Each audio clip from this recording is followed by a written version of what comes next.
নদীর স্রোত যেমন চিরকাল বয়ে চলে, ঠিক তেমনি এক জীবন নদীর বাঁকে এসে থমকে দাঁড়িয়েছিল এক নারীর নিয়তি। চারপাশের চেনা পৃথিবী যখন এক লহমায় বদলে গেল, তখন কান্নায় ভেঙে না পড়ে তিনি বেছে নিয়েছিলেন এক ভিন্ন পথ। উত্তাল ঢেউ আর ঝড় বৃষ্টির মুখোমুখি দাঁড়িয়ে শক্ত হাতে ধরেছিলেন এক অচেনা জীবনের হাল। তারপর কেটে গেছে দীর্ঘ 2.5 দশক।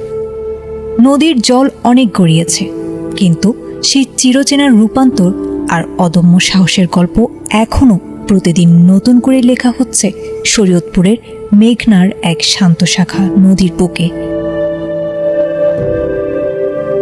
তিনি কোদালপুর ইউনিয়নের হাজিপাড়া এলাকার 65 বছর বয়সী তাসলিমা বেগম। 26 বছর আগে স্বামী নাসির সর্দার 4 সন্তানকে রেখে মারা গেলে অথৈ সাগরে পড়েন এই নারী। সন্তানদের মুখে অন্ন জোগাতে বাধ্য হয়ে হাতে তুলে নেন স্বামীর রেখে যাওয়া নৌকার বৈঠা। সেই থেকে শুরু। 2001 সালে ইউনিয়ন পরিষদ খেয়াঘাট করে দেওয়ার পর থেকে টানা 25 বছরেরও বেশি সময় ধরে সকাল থেকে গভীর রাত পর্যন্ত মানুষ ও কৃষিপণ্য পারাপার করছেন তিনি। নদী পারাপারের বিনিময়ে সামান্য কিছু নগদ টাকা আর ফসলের মৌসুমে গ্রামবাসীদের দেয়া ফসল বিক্রি করেই চলে তাসলিমার সংসার। এই আয় দিয়ে 3 মেয়ে ও 1 ছেলেকে বড় করে বিয়ে দিয়েছেন।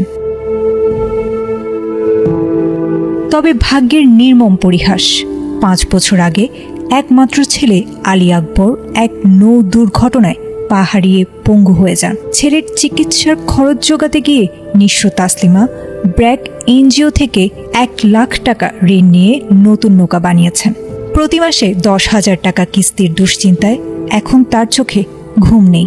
নিজের কোনো জমি নেই, অন্যের জমিতে কোনো মতে ঘর তুলে বসবাস করছেন। সরকারি বলতে শুধুমাত্র বিধবা ভাতা পান। কোদালপুর ইউনিয়ন পরিষদের চেয়ারম্যান মিজানুর রহমান জানিয়েছেন, তাসলিমা বেগমের ঘাটের ইজারা মওকুফ করা হয়েছে এবং তাকে খাস জমি বরাদ্দের জন্য ইতোমধ্যে উদ্যোগ নেওয়া হয়েছে। অন্যদিকে গোসাইরহাট উপজেলা নির্বাহী অফিসার নুসরাত আরা খানম জানিয়েছেন, বিষয়টি সামাজিক যোগাযোগ মাধ্যমে জেনেছেন এবং দ্রুতই এই সংগ্রামী নারীকে সরকারি সহায়তার আওতায় আনা হবে।